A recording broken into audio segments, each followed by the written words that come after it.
Hello, 90 Second Church. We have just celebrated Easter.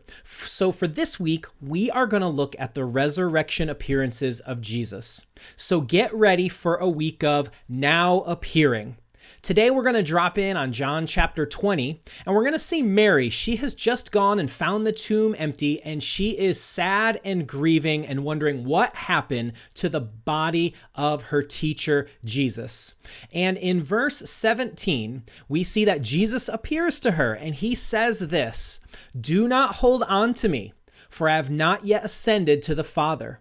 Go instead to my brothers and tell them, I am ascending to my Father and your Father, to my God and your God."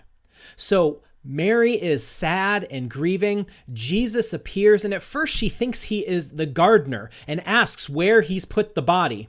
And so finally, Jesus reveals himself to her. Whether this means he made himself look familiar because his resurrection body was new, we don't know. But for some reason, she was not prepared for what she saw.